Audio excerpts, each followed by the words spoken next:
live right now, but it won't kick in right away. Okay.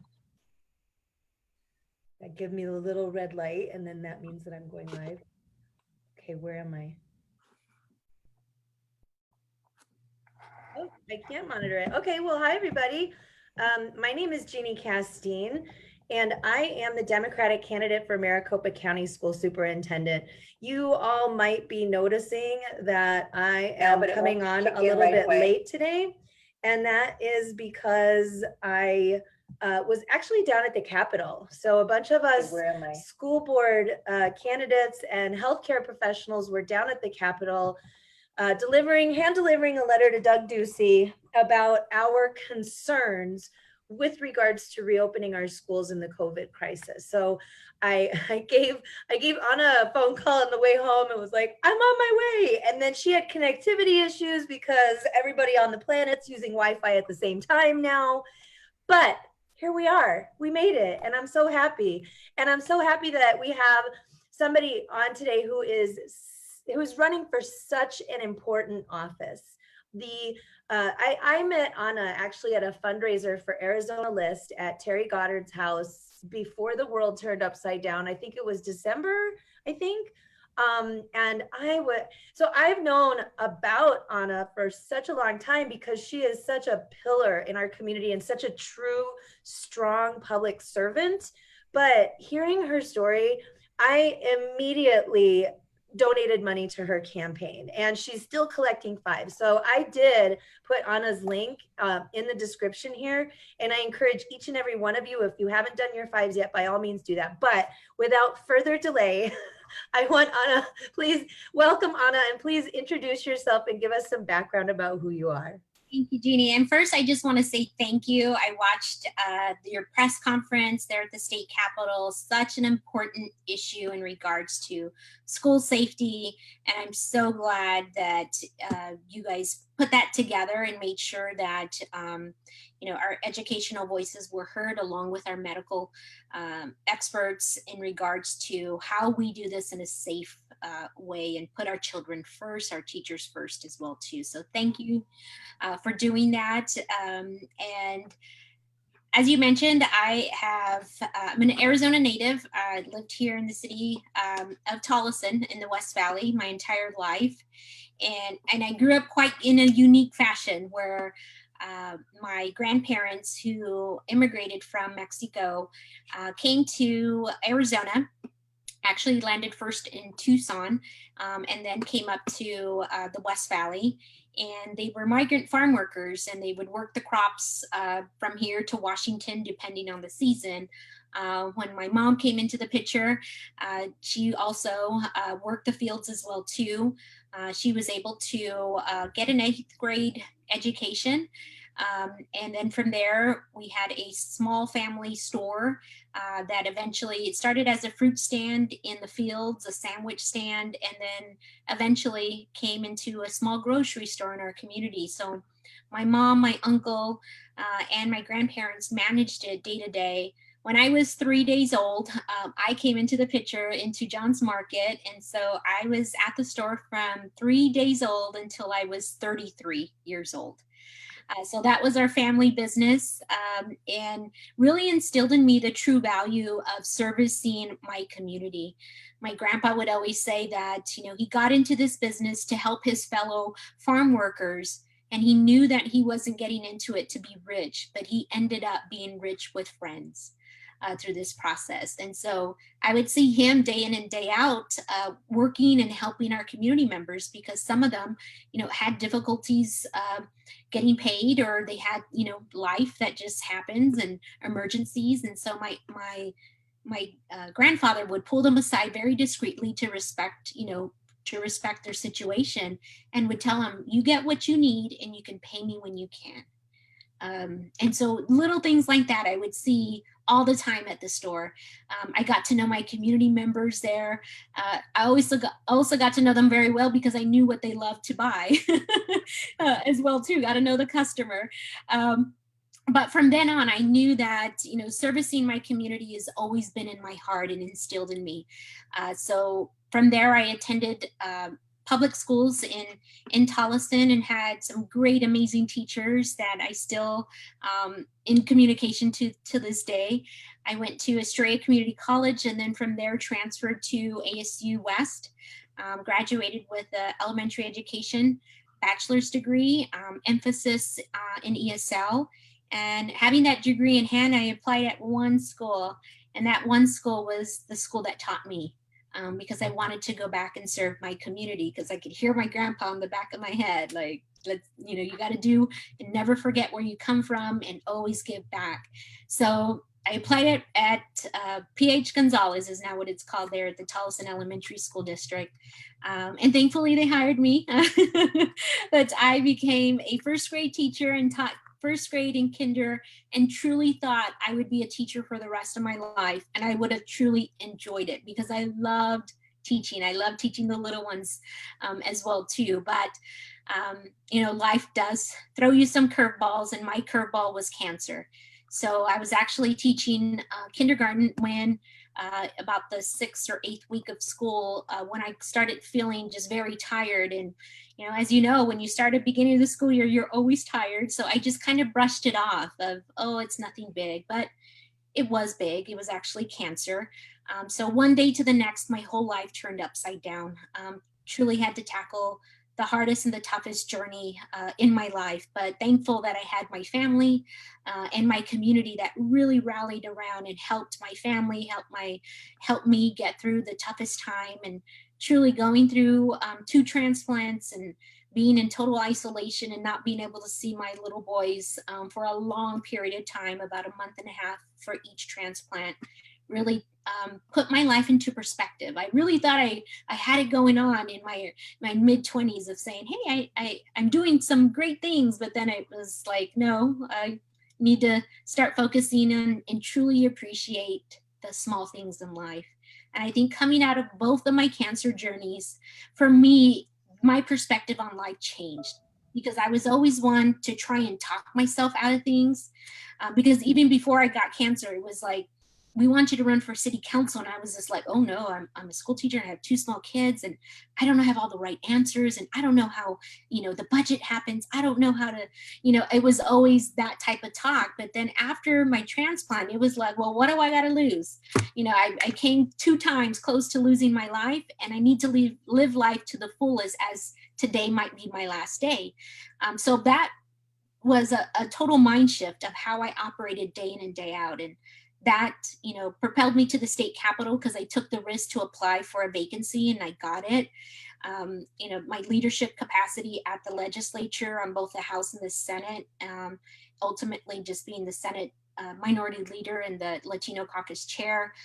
And I think my time there was well spent in regards to doing great things and keeping the focus on families and Arizonans as my first priority. In knowing that I'm there for a reason and I need to make the most of my time here. And it was a tumultuous time. I mean, it was in 2009 when I went, and can you imagine, we were, knee deep in the recession. We were in the super minority, but it really taught me a lot as far as, coalition building and strategy, and really focusing in on how do we bring solutions to the table. So after that, I took a little bit of time off for my family, and then I decided to run for mayor of Tolleson. So I'll be ending in December, in mid-December, my term as mayor. And let me tell you right now, is a very difficult time during COVID to be a mayor of a city, but I truly feel that I am blessed to be at the right place at the right time. Yeah, I oftentimes, first of all, thank you so much for your service, and thank you for doing it at a time where it's so hard because you are. And one of the things you have to tell everybody, because this is one of my favorite things, where you talk about how you describe how small that group of politicians were. It was something about pizza. You know what I'm talking about? We called ourselves the pizza caucus because we were the super minority Democrat caucus in the House. And I think there was like 8 of us. And so we shared a pizza, and we were called the pizza caucus because we could share a pizza. But look at us now. I mean, we're like this close from taking the majority there at the House and even at the Senate. So we've come a long way. But when I started there, it was like, wow, it was, I mean, my first day when I got sworn in, because I came in, 6 weeks late.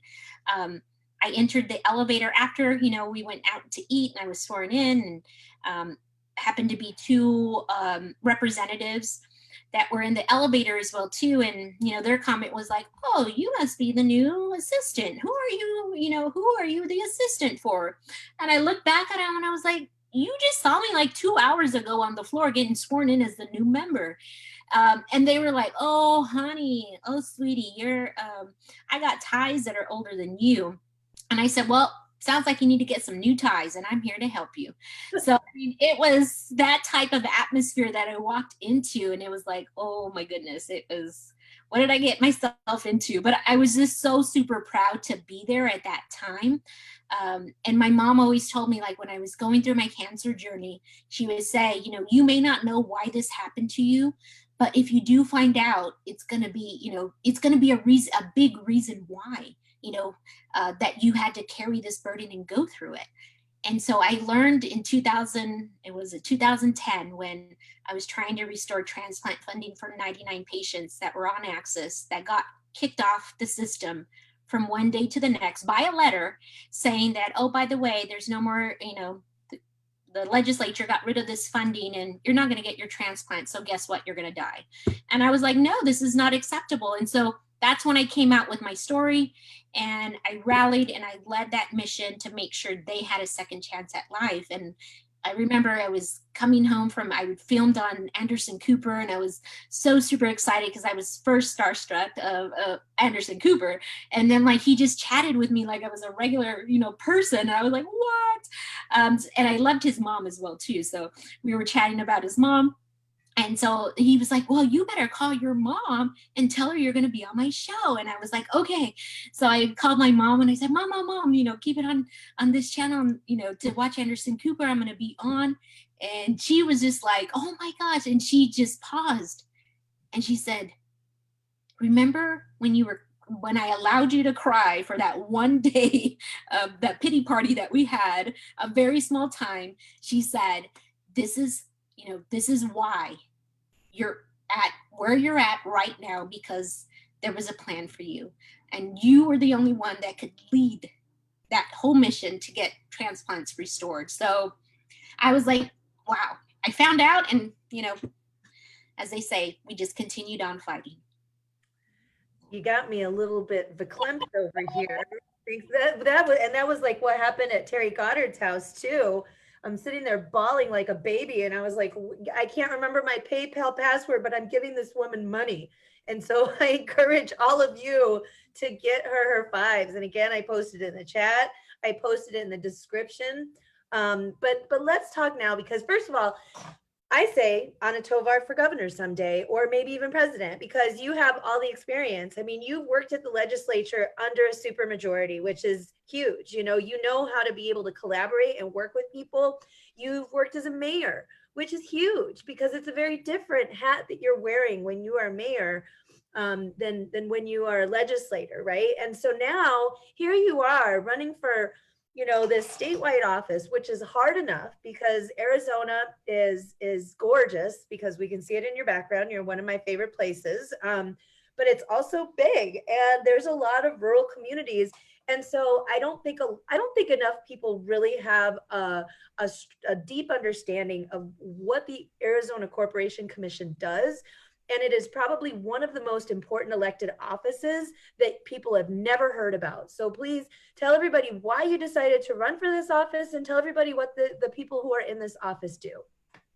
Thank you. I would say I decided to run for this office because of what I've been through in my journey, of the fact that I need to take full advantage of what I want to accomplish, because I don't know what kind of time frame I'm living under. So I felt the need to run for the Arizona Corporation Commission to be the voice for Arizonans, because I think time and time again, the commission has showed us that number one, the trust and accountability is not there, and the focus is not where it should be, and that's on the people of Arizona. So for me, it's not only a challenge, but it's a calling, just like my other, positions where I was at. I was there for a purpose, for a reason, and that timing was there. And I feel the timing is very essential right now for the Arizona Corporation Commission in regards to our future trajectory. Like, where do we see ourselves in 10, in 20 years? Right now is that pivotal point. If we're going to make these progressive changes for Arizonans, we need to make that now. So when I was talking to my husband about it, because I discuss running with him, and he's been a supporter since day one, and he's like, look, either you're going to keep complaining about what's happening there, and if you are, I don't want to hear it, or two, you're going to do something about it. And then that's when I was like, blink, I was like, I'm going to do something about it. So that's how I decided to run. Yeah, that's exactly the kind of conversation that my husband and I would have too. Being a teacher, first of all, and also you teach kindergartners and first graders. Well, certainly you can handle working with GOP politicians, because I think that most of our kindergartners in this state are more reasonable and use logic better. So you're perfectly prepared for it. But as a teacher, I would come home and complain about the 45 middle school students in my class, not because I didn't love my middle schoolers, but because it's just too darn many and you can't do the things that you want to as a teacher. And he just kept saying, okay, Casteen, what are you going to do about it? What are you going to do about it? And so I decided to run for countywide office in the fourth largest county in the United States. So here we are. So talk about, because you have the Grand Canyon behind you. I was actually lucky enough back in 2018 to go on a private river rafting trip with a bunch of teachers. If anybody ever has, even if it's a commercial trip, whether it's commercial or private, there's only 30,000 people a year who are lucky enough to have that vantage point. And if you ever get invited for a trip like that, by all means do it, because the Grand Canyon truly is one of my favorite places and one of the most beautiful places on the planet. So, talk about the Colorado River Basin and that water use and how the Arizona Corporation Commission fits in with that, because that's really important here in Arizona, water conservancy and nature conservancy. Absolutely. If we definitely want to leave an Arizona that is viable for our kids, their grandkids, and so on, we need to make these changes immediately in regards to how we make Arizona a healthier place to live, work, and play. And that starts with our air and our water. For me, my cancer, and this race is also personal because my cancer that I got, which was a rare form of leukemia, I was actually exposed to toxins that entered my body and my immune system that actually stopped producing my blood. So imagine how toxic those environmental toxins were in order to do that much damage in my body when I was 23 years old, 24 years old. So after, going through cancer, I really felt like I discovered a different lifestyle and a different way of living and a clean living. So I think each of us plays an important role of doing what we can to protect Arizona and our earth as well too, and our planet. Each of us can do something small, something big, but collectively we can make sure that an Arizona is healthy for our future, whether it's with water, whether it's with air.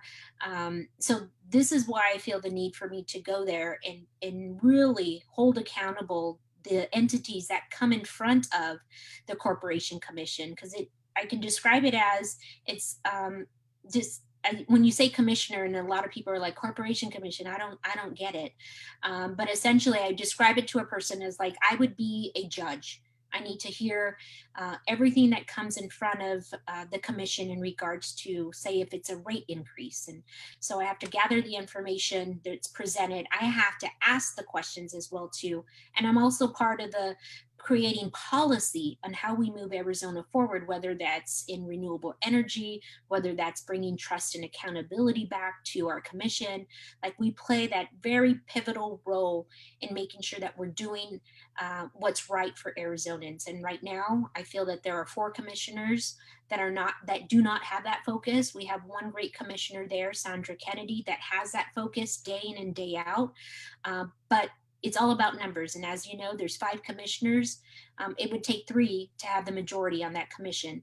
And thankfully, there's 3 Democrats that are running right now, myself, Bill Mundell, and Chase Stanfield. So collectively, we feel that this is the year to turn that commission blue, just like this turning the state legislature blue, your seat blue. I mean, you name it. This is the year to try and make these changes in order to put Arizona in that trajectory of moving forward and truly being the voice and listening. Because I mean, one thing I learned especially at the state capitol, is that if you're not at the table with the issues, presenting them and demanding changes, then you're on the menu and you're going to be taken away like that. And we've seen that with the commission. So for me, enough is enough, and it's time to do the right thing. Well, I, for one, am so glad that we have such strong candidates in you and Shay and Bill. Shay and Bill are actually going to be on a Facebook Live later this week. I want to say that it's Wednesday and Thursday of this week. I'm not sure which. Yep. And I know too, like I was saying earlier, I know that you need to get your 5s because you are a clean elections candidate, and you know we have these laws and this pathway that's different than a traditional campaign. So what kinds of things? Well, go ahead, talk about what is it that your campaign right now needs.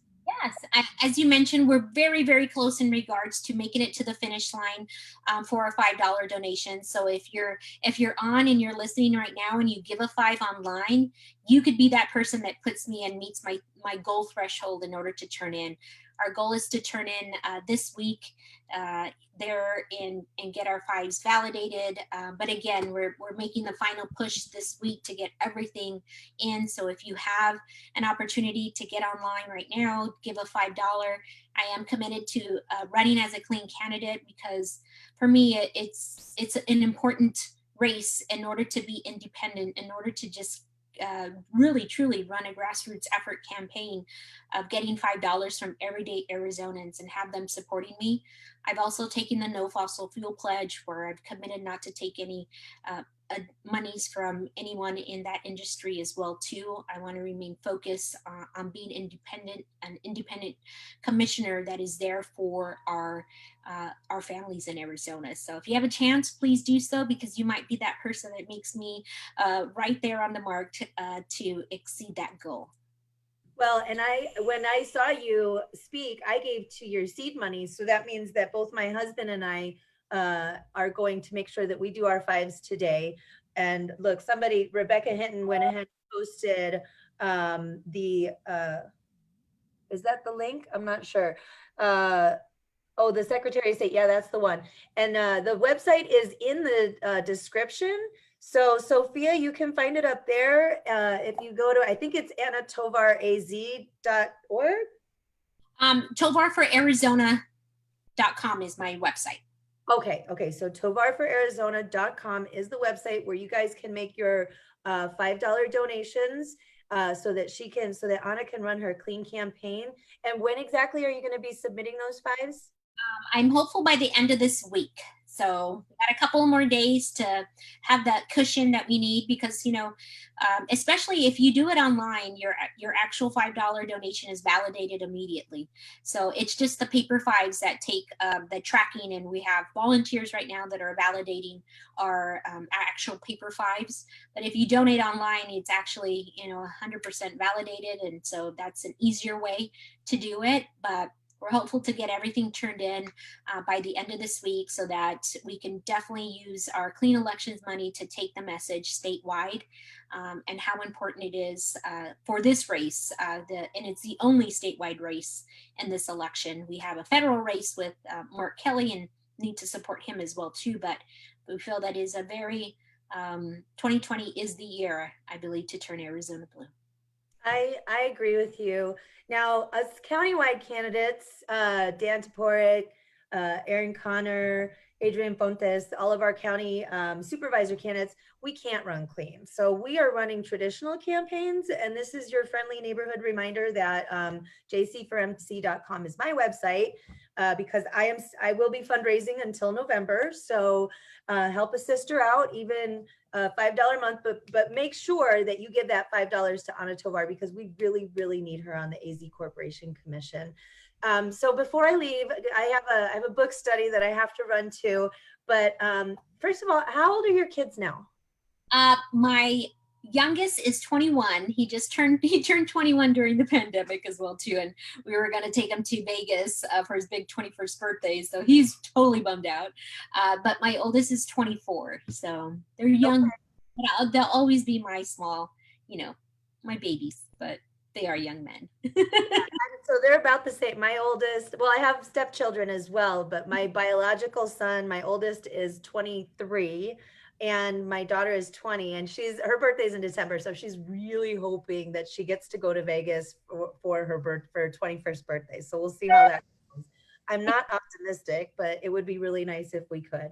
So what has your family or what have you been doing, especially running a statewide campaign? Because it's hard enough in Maricopa County. I can't imagine doing the whole state. You guys are rock stars. So what have you been doing to kind of keep yourself sane, or what have you turned to during the COVID pandemic to help you, just be busy and sane? Well, I would say the thing that keeps me the most busy is doing my mayoral duties. That totally keeps me super busy. And then I have, to pay the bills and make a living. I'm also a real estate agent, so I predominantly work out in the West Valley. And then I'm running a statewide campaign. But I would say to relax, I actually enjoy just going out in my backyard in the morning with my 3 dogs, drinking my coffee, and truly just learning and reading more about the Arizona Corporation Commission.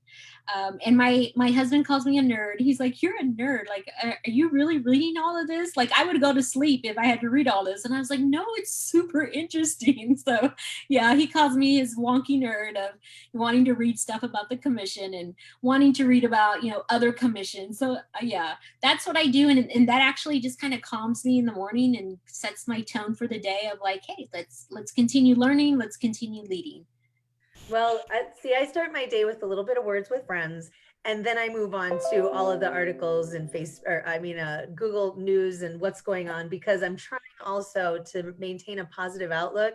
And when you look at the news and read articles about education in Arizona, it's not always easy to do. The app, because the first thing I look at on my phone every morning is the app called 10% Happier.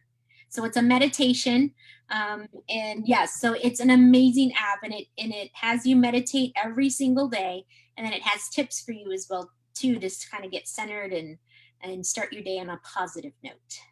Awesome. I just wrote that down because I could definitely use being 10% happier. And I just want I want to let you know too, we've got Sophia. I know that she and her fiance are going to be donating fives.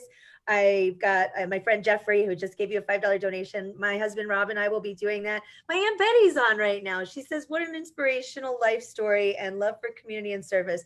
My Aunt Betty is a counselor, and currently she works with veterans, and she's also one of my first teachers who taught me the importance of that public service. So like I love my Aunt Betty, and I can't believe she watches these things. And well, you really, your way you described her, she's just amazing. Hi, well, thank you so much, Anna, for your decades now of service. I cannot wait to vote for you come November 3rd. And thank you for coming on today. It's really nice to see your face. Thank you so much. And when I get off, I'm going to go and donate to your campaign. So thank you again for all your leadership and anything that I can do to support and help. I got my ballot, and so I voted early, and I got my little sticker, and I voted for you. And we're going to keep moving forward until we turn Arizona blue.